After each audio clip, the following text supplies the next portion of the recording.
Welcome to the latest episode of the podcast that wouldn't die. I'm your host, Kevin. With me, as always, is Aaron. Hey, This week, we'll be discussing the horror classic, Ju-on, The Grudge, starring many talented Japanese actors. is that how we doing it? That's how we do it. Go to our page on Facebook at the podcast that wouldn't die. Go to our page on Twitter at tpodcasttwdie. Email us at the podcast that wouldn't die at Gmail. Like, share, subscribe. We're on Spotify, Apple Podcasts, Google Podcasts, etc., etc. And don't forget to tell all your homies about us. Homie, don't you know me? Homie, don't you know me? Now, Aaron, you also have a special Twitter account you'd like to share. The Cult of Aaron. Join the cult. Cult it up. So, Aaron, give us the 30-second synopsis of Ju-on. First, if anyone knows where I hid my hammer 2 weeks ago when I had book club, I'd appreciate a DM. It is Japanese Poltergeist. That's what it is. It's Poltergeist, but without a kid in the TV. But there is a kid. There is. That's it? That's what you got? It's basically don't go into haunted houses because the biz will follow you home. The end. Peek in the window, and if it looks haunted, walk on by. Foolish pride. No, it's pretty much if you cross the threshold. That's it. You're already dead. You're dead. You're already, even if you don't see anything. Yeah. You walk in and go, whoop, you know what? That's I got a prior report. It's too late. Now the question is why? Well, we know why the original family was murdered. We're not sure just why crushing the threshold. Crushing the threshold? I don't know. I'm having crossing the threshold? Is that what you're going for? I'm having some mini strokes right here. Could be. Well, there's the opening title card, which basically says what? That there is rage. It's the same. It's the Poltergeist. That where it was the old man trying to control everyone. It's the rage. That if you die in a rage, it just infects the place where you die. Right. So you're basically cursed to haunt that place forever. And question: if you burn down the house and then rebuild, what is cursed? Is it the land? If I tunnel under the house, is it cursed? I don't know. Or is it the house that's cursed? If a plane flies over it, is that also cursed? That's right. If suddenly little albino BBs appear everywhere. It's hard to say. Now, I have to say, truth be told, are you getting messages or is that me? No, I think I got crazy Alexa going hog wild right next to me. Oh, okay, because I keep hearing that bing, bing, bing, bing. Maybe it's the Ju-on. Is your house cursed? It could be. Well, okay.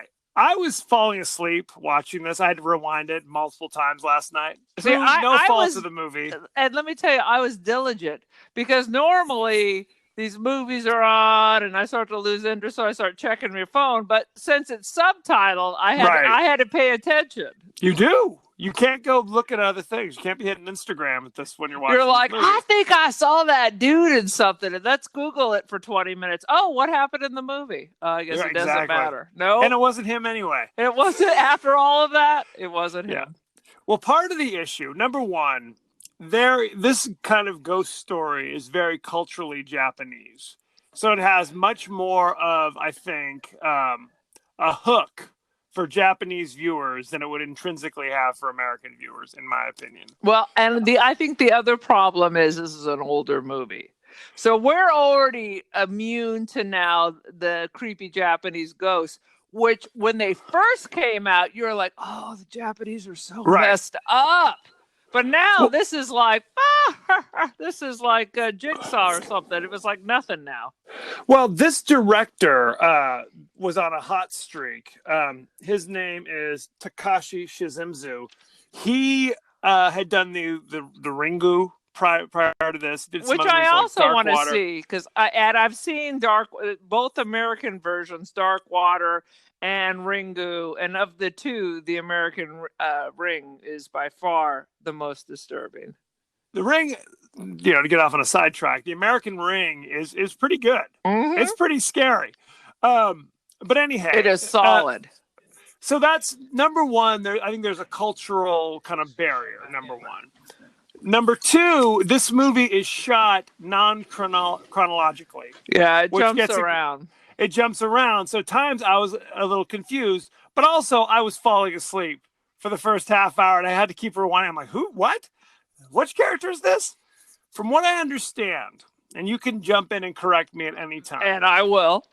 There is like this montage at the beginning of the movie, which implies that the previous people who lived in this house, this family, the woman had an affair, or the husband thought she had an affair. Correct. And thought that his child was not really his child. And like beat his wife to death. And that's what the crab crawl is half beat to death wife crawling through the house trying to get away. There's that, but it's also, you see him with like a box cutter. Oh, yeah. There's all sorts of stuff going on. There was some bad business, torture, murder, bad. And so killed his wife, killed his 10-year-old boy. But the body of the 10-year-old boy was never found. Was never found. 5-year-old, excuse me. Yeah, like a young boy. No, it was a 5-year-old, and the murder took place 5 years ago. Correct. And killed the cat. And killed the cat. Also murdered the cat. So then, smash cut to something called the Social Welfare Center. I think those are called social workers, and we got to get on with some of that, man. I know the social workers just come over and clean your house if you're all jacked up. But I'm thinking that lady maybe shouldn't be living on her own. Well, no, that's the thing. She doesn't live on her own. She's not supposed to live on her own. What's happening, and this is where it got confusing, I think it's like a social program where if you are very old, you are allowed, you get the benefit of having like a caregiver come. Right. Other countries do that. So basically, like, this chick's a volunteer. Rika is a volunteer at the Social Welfare Center, and her dear boss, God, she's a volunteer? Yes, she even says, I don't know, I'm just a volunteer. I don't know what you're talking about. Because you don't need to have a job to survive in Japan. She's independently wealthy. That's how they do it. Her boss, Hirohashi, says, hey, the original caregiver we haven't been able to get in touch with. So would you go check in on this woman whose name is Sashi? I'm sure I'm butchering these names. Sachie. Go check on her, make sure she's okay. So she goes to this house, and it is just, looks like a crack house. There is trash strewn all over the place. And I think that's the ghost. Yes. Well, we don't know that at the time. Right. They're very messy. Well, poltergeist means angry. It's a noisy ghost, right? Noisy ghost is what it means. Well, in Japan, it's messy ghost and murdery ghost. Murdery ghost? And messy ghost and murdery ghost. From the original Japanese. Exactly. So I'm sure there's some kind of an accent over one of the letters. There's something. So this old woman, who's seemingly like, vaguely catatonic, is sitting there, and she's living in total squalor. You see like weird like comforters hung up in the backyard with just gross pee stains and slop all over. So Rika's wandering through the house, cleaning up the house, kind of giving Sachi I don't know, like a sponge bath, trying to take care of her because she clearly cannot. Why don't you call it 911 when there's someone who's clearly comatose? I mean, maybe that's just how she rolls. I mean, if she was in full control of her facilities, maybe they wouldn't need to call the Social Welfare Center. I don't know, man. She's left unattended, and it's like she's soiled all the way through to the universe. Right. It's just defiled. So Rika is taking care of her, and occasionally this woman kind of like recoils from something that she can't see, kind of thing. She finds, the upstairs closet has been taped shut. And a pretty shiny job of taping it, I might add. It's some kind of thing that they do. She opens it up and finds a little boy.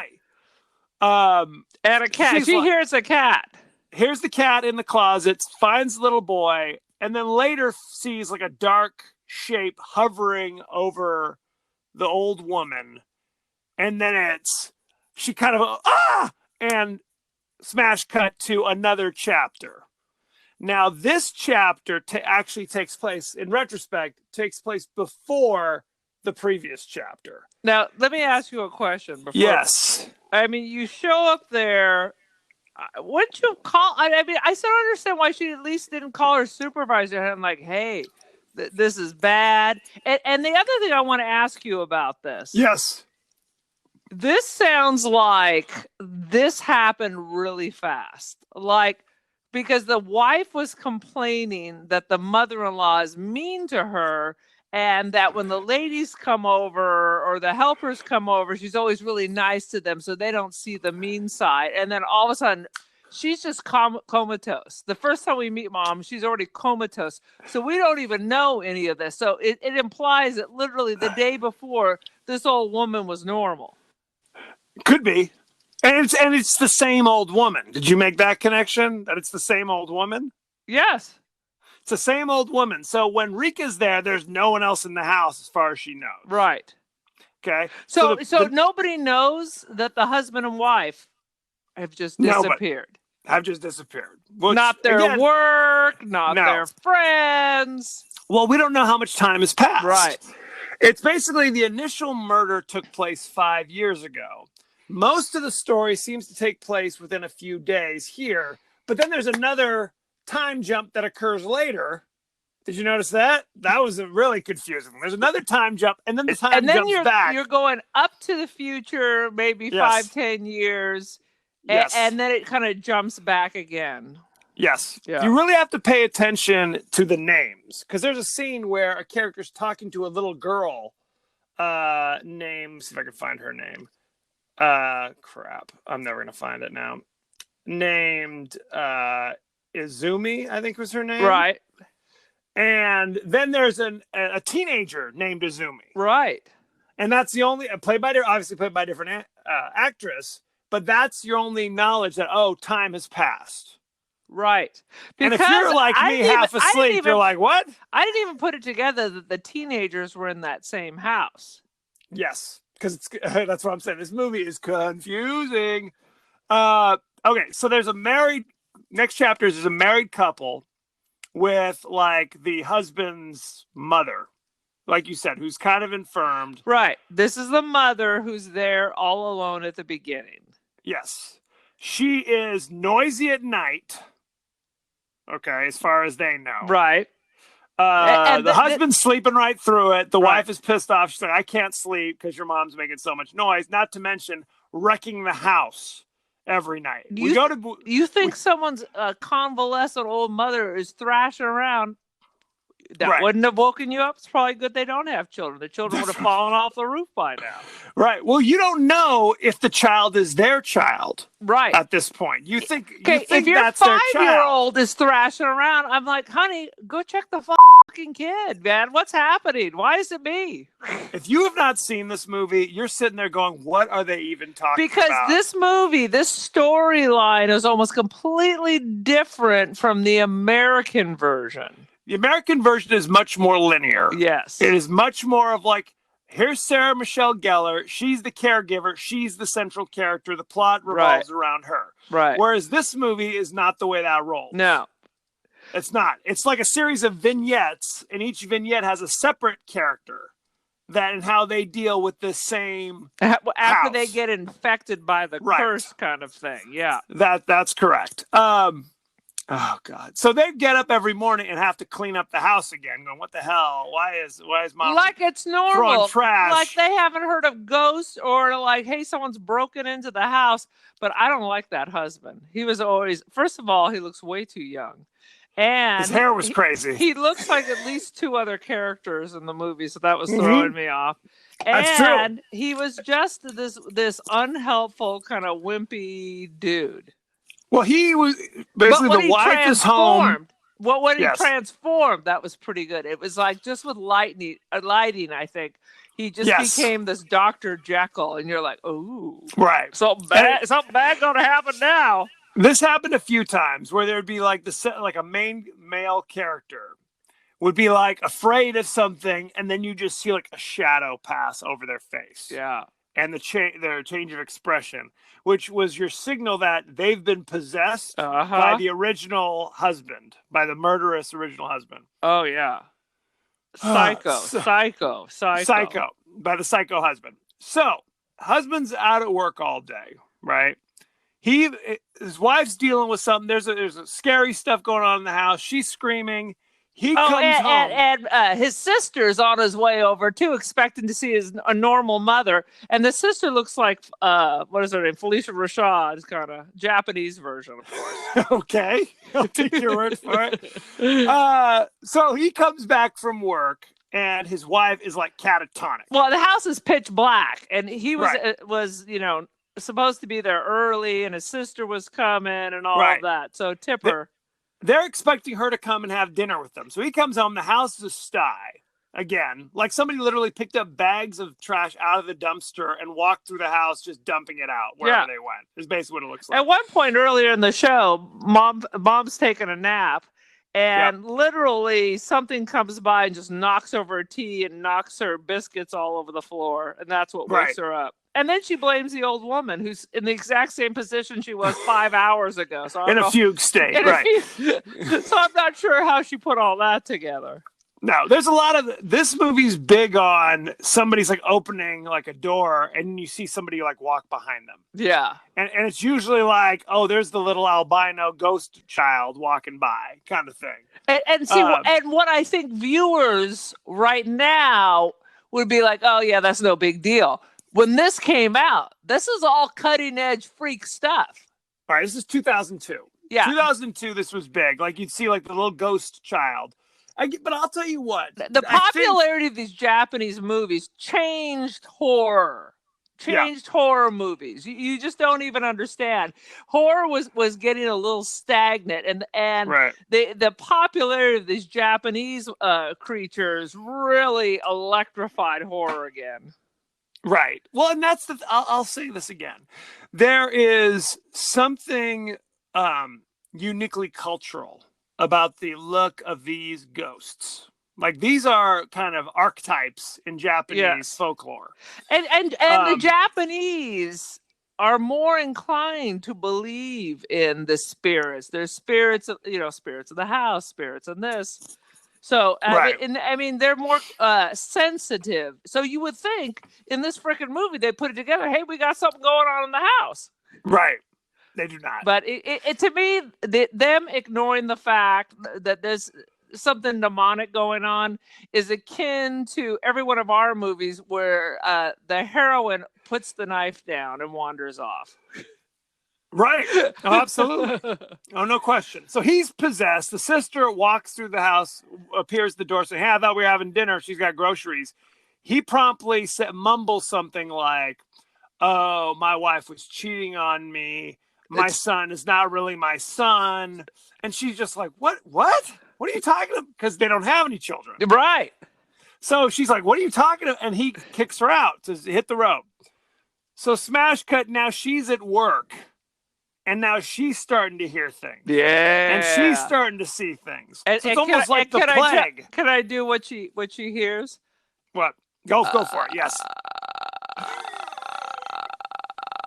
Yes. And I don't know why. It's a terrifying sound that you hear. It's basically. I don't know. They don't tell you where it's coming from or what it means. Right. But it's messed up.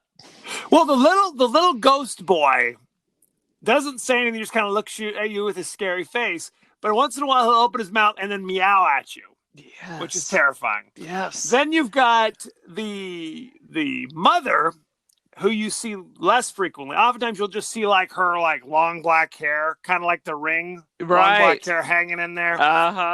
She's kind of a spectral presence. But sometimes she'll call. And you're like, hello, who is it? And then you'll hear that noise. Yes. That's the signal. And then later in the movie, you see her kind of crab walking up and down the stairs, kind of looking at you with her scary face. And it's like bones cracking as she moves. Oh, it's bad. It's bad. So there's that going on. So you have that to look forward to. Oh, God. So she locks herself in her apartment because she's afraid, as you might imagine now. Because her brother called her and was like, hey, I'm outside the door. And she looks through the peephole and there's her brother. She opens up the door and there's no one there. First of all, I'm outside your building. Your brother calls you. You live in the Yes. same town. He doesn't know what your number is. He knows the building. He doesn't know your. I thought that was very weird, and she just rolled with it. Yeah. Again, if you enter this haunted house, you've got the touch. You got the mark. It's like the Ring. It's just a 7 number of days, and Yeah. it varies because that police officer on the original case, that was 5 years. Well, we're going to talk about that as kind of a bizarre loophole as well. All right. So the sister is now hiding under her bed, or hiding under her sheets in her bed, which I thought was so bizarre. She goes to the front door because it's. Yep. He said first he says he's outside the building. She tells him the number. 1 second later, and she's way outside. up high. It took her forever to get up there on the elevator. 1 second later, her ringer rings. She looks through the peephole. Her brother is there. She flings open the door. There's nobody there but the sound. She's still holding the phone. Yeah, gives it the scary sound. Phone out into the hallway, locks the door, and then all of a sudden does, which I thought was so bizarre, like a little kid, crawls into her bed and pulls the covers over her. Yes. I would have been scared. I would have been crab crawling down the side of the building. I would have been kicking on doors. I'm not going through this alone. Even if you get cursed, I'm coming over your house. Yeah. No. Basically. And I'm sure as hell not crawling under my covers and waiting for the creature to crawl in with me. Well, and that's what happened. So she's under the comforter, and then you notice there's a big lump under the bed. I swear to you, I am never peeking under my covers. This is even worse than the thing under the bed. Now it's the thing under the covers with you. With you. So she looks down, and there's the scary face of the dead woman looking at her, and she gets pulled under the covers, and the covers all drop. So that's the end of her. Smash. That's what you get for being stupid. You just don't do it. Smash cut, Hirohashi is now looking for Rika, the caregiver we met in the first scene. Right. So he goes to the house, and the house is thrashed, sees the old woman, who's now dead. Turns with her hands on the side of her face looking straight up. Yes. Terrified. Died of fright, basically. She must have caught herself by surprise. Turns around. Yeah. Turns around, and there's Rika in a catatonic state. So smash cut. Now all the cops are there. So are all those cops possessed? I guess so. Never saw them again. Never see them again. So they take Rika to the hospital. They're saying, what did you see? What did you see? And she tells the story. It's like, well, there was the woman. I saw the little kid. And they're like, well, the family who lived there didn't have any children. And this is kind of the hammer. Because up to this point, you didn't know if they had children or not. It's like now it's the reveal. No. That child you saw was not their child. There wasn't, and this is where you get the backstory. There was a murder there. A guy flipped out, murdered his family, and then he was found dead on the side of the road later. So why isn't the side of the road possessed? Because according to the card at the beginning, it's where you die. Because that's the thing. He was murdered by the ghost. Basically, yes, that's the reveal. How did I miss that? Well, I mean, it doesn't tell us that, but that's the inference that he murdered his family and he was like chilling, but then he became the first victim of the Ju-on. I didn't get that at all. That's my interpretation. So take that with a grain of salt. Said, don't worry, we've got the detective who worked on the case 5 years ago. He's the only one left. One left alive. And the question is, why? Why is he still alive 5 years later? Interesting. This will never be Why answered. is the social worker still alive? Why is she? Well, and that's the thing, because this movie really isn't that violent at all. There are creepy images, but there's a lot of like somebody turns around and there's the the scary ghost wife Right. coming It's up not to him. zombie where people No. are just feasting on intestines. I know, but what I mean to say, so it adds confusion. Right. Because there are times where the creature gets up on them, and they scream, and the implication is they're dead.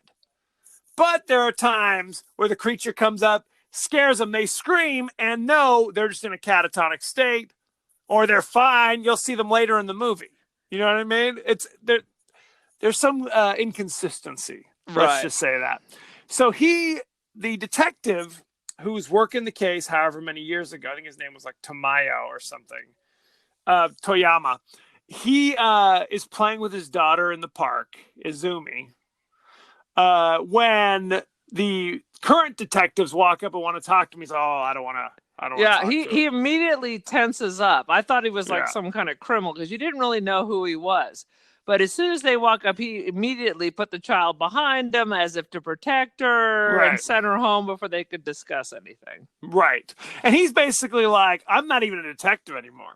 I've given up police work altogether because of this unsolved murder case, basically. Because it's like you said, it's like the wife was murdered, the son disappeared, and then a few, like however long later, the husband was found dead. So it's all this mystery. What's happening? Rika seems fine now, right? There's a scene. She bounced right back. She's working back at the social welfare center. Everything's cool. There's a scene from earlier in the movie where what is her name? I butcher all these names. Where Hitomi, the sister, right?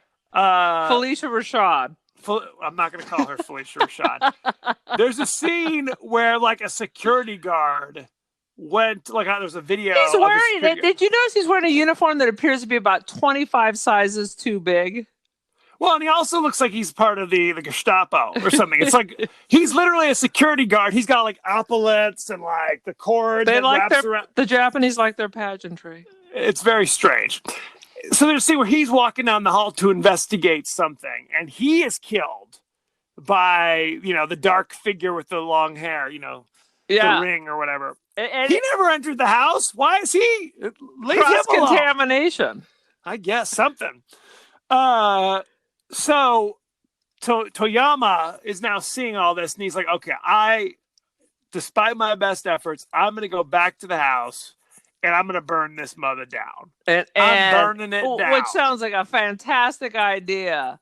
But he still hasn't figured out that this place is freaking haunted. No, I think he has. I think he knows there's a curse about this place. You would have ignored any weird sounds coming from upstairs and just said it. Let it go. Just burn it. Well, okay, perhaps. So he's in there. And there's a scene literally where Rika, again, the original caseworker, is laying in bed, and you see the scary face hovering over her bed. Ah! So you think she's dead. She's not. She comes back later in the movie. This is where it's confusing. So Toyama is like, I'm burning this place down. He starts hearing voices.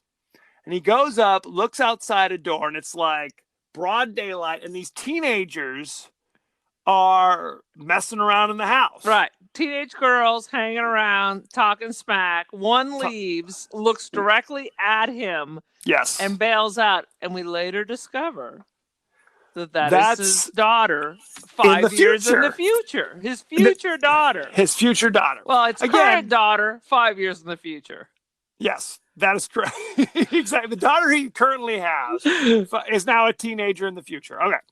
But no subtitles that direct us to this. Right. They share a look and the three other schoolgirls who stay in the haunted house after the daughter runs off and leaves. She's like, I'm afraid. They're talking trash about her. Right. Basically. Oh, she's such a coward. He hears this whole conversation about something that hasn't happened yet.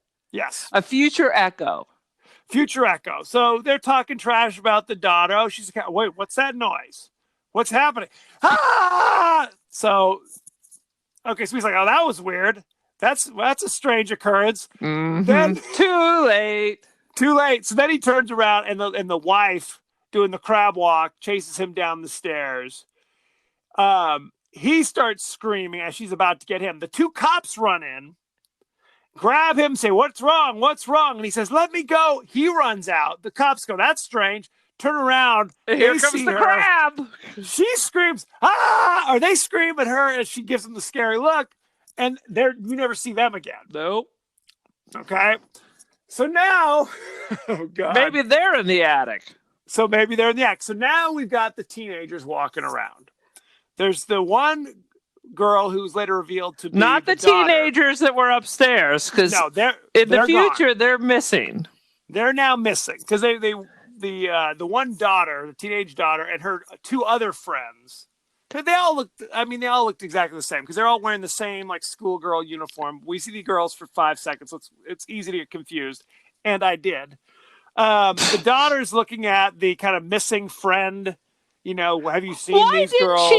She doesn't know what happened to them. So the next day when they didn't turn up, why didn't she tell anyone where they were? These are excellent questions. Not answered in this film. Not answered in this film. About this time, I started opening Wikipedia, and I said, I'm just going to read the plot, because otherwise it's a hopeless task to try to understand what the hell is happening. So they are back at the school, and for some reason, there's like a mural, like a wall on the wall. There's like a mosaic of all these like photographs of all the students. Maybe it's their version of a yearbook, but it's a year wall. It's hard to say. So they're talking to the teacher like, "Teacher, where is Izumi's pictures? None of her pictures are on here." So this is strange. I'll get the pictures and you can, we'll figure out what happened. Izumi goes home and she's starting to get all paranoid. She's getting the crazies. She's getting the crazies. Getting the crazies. According to Mother, just like her dad. That basically is what it is. She starts taping stuff up. Her two rando friends show up at their house with the pictures. And she's screaming and flipping out, and they're like, "Whatever, okay." But she reveals to them that she, after a school trip, had gone to the house with the girls, right? And they're like, "Well, why didn't you tell anyone?" And what was her answer? Because I don't remember. I don't remember either. We do know that her father is dead. Right. Even though he escaped from the house that day, he is now dead in this future period. We're not exactly sure how he died. Did he kill himself or he disappeared? But he's dead. He's no longer with us. And the dead girls are visiting our friend here. That's why she has papered up the windows. Right, they're peeking in at her. I was getting flashes of Salem's Lot, where it's like, "Let me Danny in. Glick. Danny Glick, hanging outside the window. Let me in." So the girls are like, "She's so strange. This is very strange." So they open up the envelope that has the pictures, and they see that Izumi and the three girls who went missing all have that crazy, like, their eyes are all blacked out. I like that. That was a creepy image. Right. Every single picture, all the dead people, their eyes are all with a Sharpied out. Right. It's like The Omen, essentially. Yeah. Where it's that kind of like foreshadowing, although it's not foreshadowing. It's post-shadowing. Aft. Yeah. Aft shadow. Yeah. And again, like you said, it's like the three friends have been missing, but nobody seems that concerned about it. Teachers aren't worried about it. The other friends are not worried about it. They scream and run off, and that's it. Yeah. Also, and that's it. Also, never tell anyone as far as we know. Never tell anybody.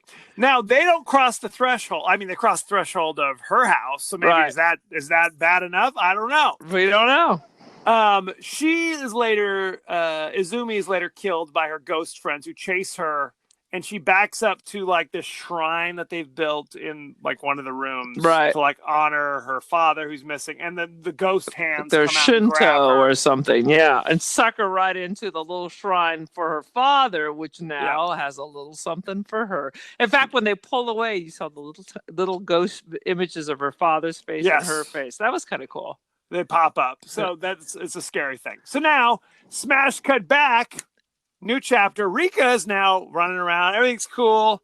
She meets up with her friend Mariko, who is a school teacher. They're having lunch. Oh, it's all good. Until little crazy ghost boy is hiding underneath the table at the restaurant.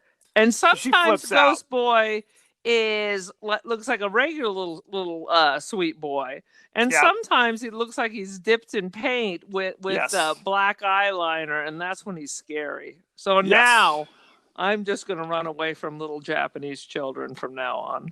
Do not do that. Do not do that. I'm never going to Disneyland again. Sweet Jesus. But Mariko is like, it's so strange. I've got this kid, Toshio, on my roll, and he hasn't been coming to school. So I'm going to go do a home I got visit. like 5 kids on my roll. Right. That just never show up. I've got to, exactly. Well, she's like, I've got to, to get on with my vacation, I've got to clear him. It was some bizarre situation where it was just like, I can't, I have to Can go you talk imagine if we also had to do the home visits too, along with everything else? I teach in Long Beach. I ain't doing no home LBC. So she's like, I'm going to do that later. Now, Rika at this point realizes, hey, your truant student is the ghost child that I met however long ago. And she's literally on the phone with Mariko. Mariko's like, yeah, I'm here at the house. So strange. This place is in squalor. And I'm thinking to myself, because Rika immediately goes, oh my God, hangs up the phone and is running to the house to get Marika to leave. She's on the phone with Mariko. Mariko's like, this is so strange. What should I do? Rika hangs up the phone, runs down the street to get to her. Hey, why don't you say on the phone, Mariko, I think you should leave that house. There's an evil ghost child in there. It's so strange. You're on the phone with her. You called the frickin' school. Or you call CPS. I'm at the house checking out. First of all, why is she calling Rika? Who put first of all, who tried to enroll the ghost baby? That's a good question. Second of all, you show up. The place is in squalor. I don't know. In America, we call CPS. I don't know if they have CPS in Japan. They may not have CPS in Japan. I don't know what the story is. Something. They've got some kind of child welfare. Every country in the world's got some kind of child welfare because everywhere in the world there are people who are bad to dogs and bad to kids. But some cultures are not as concerned about it as we are. And you're saying that would be the Japanese? I'm not saying anything of the kind. Direct your cards and letters to the K-Dog. So Rika runs there in time to see Mariko getting pulled up into the attic where basically all the bodies are buried. I'm sorry, Kevin. If they're pulling you up in the attic, I'm out. Love you, bro. Love you, bro. I'm going the other direction. Yeah, no can do. And so she follows her friend. Friend disappears into the shadows. But then here is, contortionist ghost, like crickling and crackling, and chases her. She makes it downstairs, and then there's a weird montage which did nothing but confuse me. When you cover your fingers over your eyes but peek through the cracks? Right, there's that, but then there's a scene where it's like every time you saw scary ghost wife, it now had the face of Rika. Did you notice that? There was weird flashback. I didn't realize it was Rika's Rika. Face. I didn't realize that was Rika's face. And I'm like, what am I supposed to take from that? I'm not understanding. I thought it was just wife's face, but she's not jacked up. Well, there was because we. Oh my God! So you know what that means? This is what I'm thinking. What? Rika's now the new ghost wife. I think that's what we're supposed to think because the abusive husband appears, right? And he's like coming at her, and then it's smash cut to in the attic, and now you see Rika in the attic, but her hair is all long and dark, like the wife. Oh my! She had kind of a short haircut. Maybe I'm racist or something. I didn't even realize that was Rika. Yeah, it took me a minute. I was watching this thing at 8:30. Not an ungodly, late hour, but I'm an old man now. And if I there are times where I'm sitting watching these things. I'm just like, I guess I'm taking a nap now. I'm going to sleep. Good times. Dad. Good times. It's basically, I'm a narcoleptic. So I had to keep rewinding it. I'd miss scenes. Then I was reading, I was like, I have no idea what's happening. I need to go and read the Wikipedia on Ju-on the Grudge. So what was the deal with covering up when she covered up her eyes? You're saying then it's herself doing all of this? No, I don't know what the connection is, but there was when she covered her eyes, right. Then the crab wife went from being this bloody mess to being like this clear face. Right. And you're saying that was her face. Suddenly it was her face. But it showed, again, part of that montage was not just her covering her face, but it was the old peekaboo man, which we didn't even talk about because it was such a bizarre moment. There was like at the social welfare center, she's wheeling this dude around. Yeah, that's telling you that the little baby is totally attached to her. It's with her at all times. Right.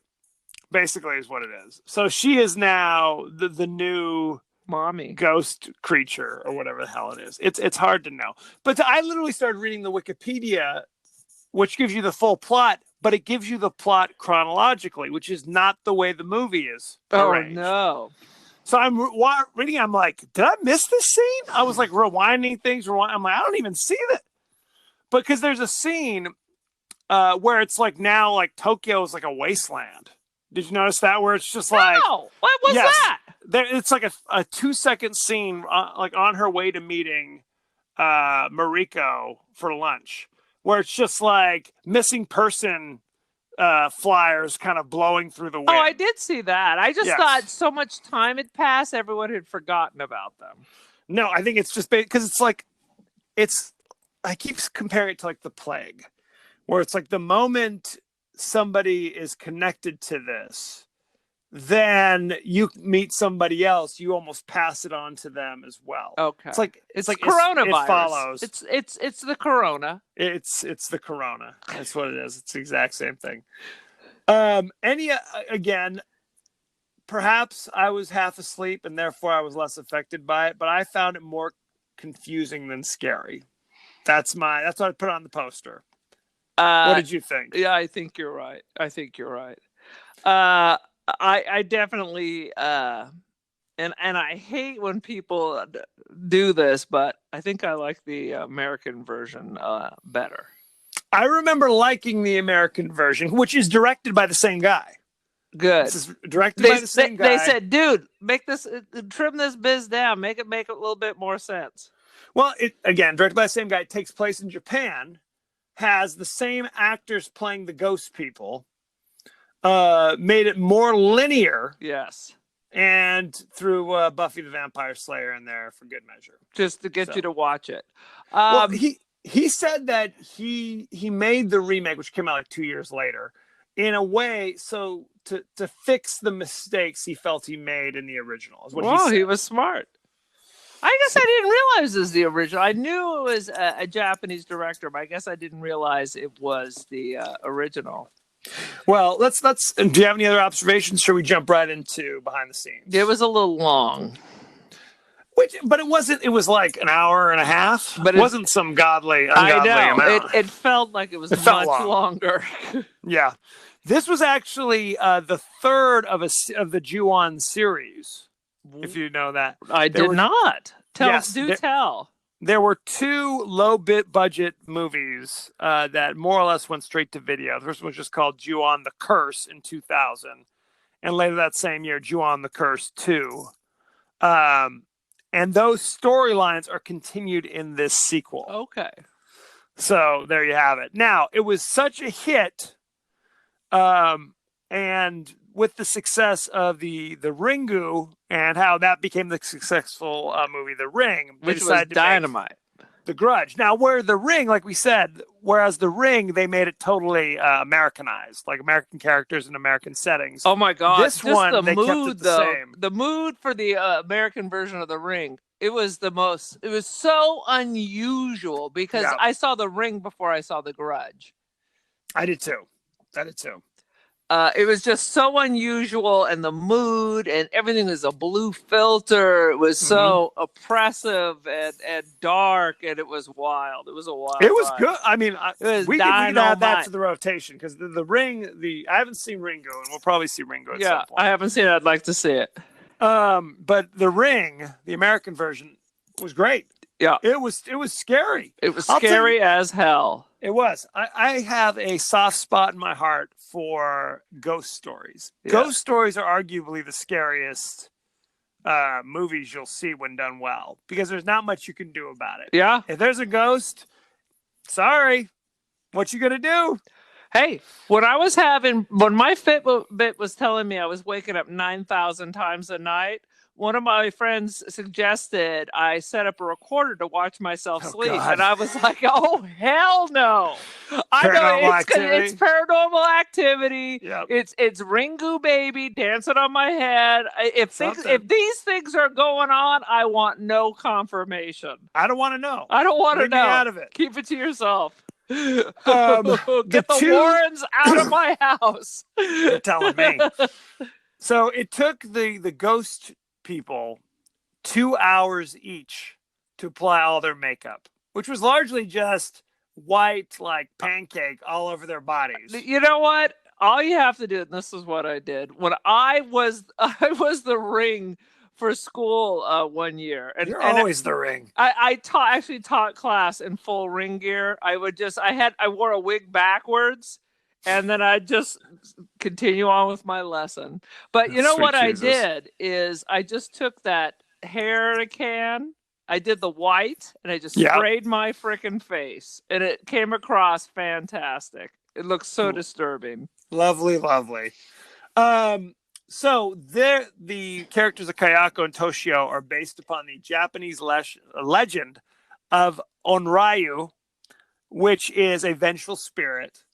But it's unlike in America, typically you think of ghosts as being like Patrick Swayze in the sense that they can't really affect the world around them. Like they might scare you a little bit, but they can't really do anything. Only good ghosts seem to have no effect on the world around you. Asshole ghosts can do whatever the hell they want. They can reach into your heart and pop it out if they want. But if you're a good ghost, you're impotent. That's correct. But in Japanese folklore, these ghosts can reach in and kill you. Basically, that's kind of standard belief. The kid who played Toshio, his name was Yuya Oseki. There's a lot of scenes with him and the cat, which caused problems because the little boy was terrified of cats in real life. They weren't really like squeezing each other. They started to squeeze him a little bit. Sweet Lord. Let me see if there's anything else that's interesting. I think that's about it. I saw this for the first time. I'd never seen it before. I saw the Sarah Michelle Gellar version 15 years ago, 20 years ago. In the theater. Think you need to see the other Grudges. That, of course, spun off, the Grudge 12, Grudge versus Predator. There was a lot of Grudge versus Predator. Well, they did make the sequel, The Grudge 2. Yes.